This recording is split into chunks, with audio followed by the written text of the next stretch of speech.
Portugal's drug decriminalization policy overview. Theoretical foundation of Portugal's decision to decriminalize drugs. Portugal's decision to decriminalize drugs best fits with the rehabilitation theory.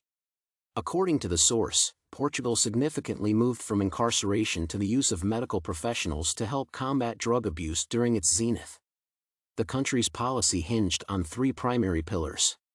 Firstly, they adopted the idea that no hard or soft drug exists except for unhealthy or healthy relationships with illicit substances. Secondly, they reckoned that an individual's connection with drugs was indicative of some issue with their loved ones or those with whom they interacted. Thirdly, the country acknowledged the near impossibility of eradicating all drugs. As outlined in the first and second pillars above, Portugal adopted a more personalized approach to tackling the drug menace. The nation is increasingly employing the help of medical professionals, including psychologists and psychiatrists, to help bring individuals back from their addiction states. The professionals labored with each addict to unearth the reasons behind their drug abuse tendencies to help them overcome their challenges in life. Moreover, the nation undertook measures to alter people's perceptions of drugs. The officials sought to make the citizens understand and appreciate drug abuse's full consequences on their health and society's wellness.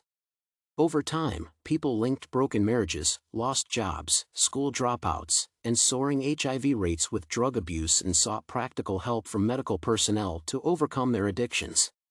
Such is in line with the rehabilitation theory concepts that adopt personalized efforts at helping criminals and reshaping their lives to become better, productive, and law-abiding citizens.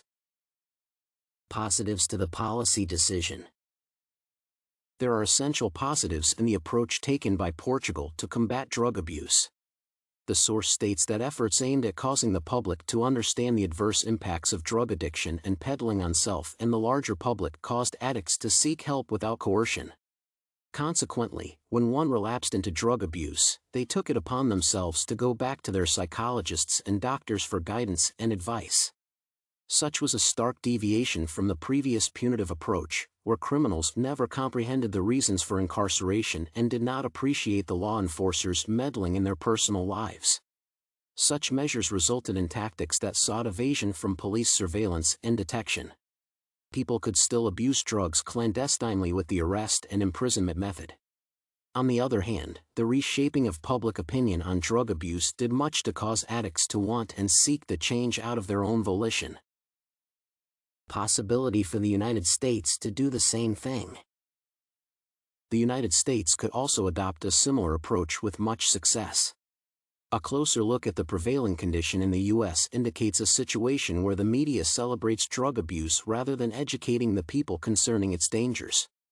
The U.S. media, especially music, movies, and series, frame drug abuse as a cool phenomenon. Such media portrayals go a long way in exacerbating the problem in the country and other parts of the world that watch such productions. Thus, Portugal acted differently by engaging in deliberate public education to stress the impacts of drug addiction on society. The U.S. could also involve media personalities and producers to become more aware of the drug abuse menace and help reshape public opinion therein. Furthermore, the U.S. could do the same as Portugal by ensuring better community presence to tackle abuse problems. Such involves having more medical personnel and rehabilitation experts to help communities deal with their drug abuse challenges. Patient-centered rehabilitation is critical, as seen in Portugal, as it allows professionals to understand the factors that lead every person to abuse drugs to help them personally. Such an approach is better than the blanket arrests and incarcerations that only result in evasion tactics in the streets.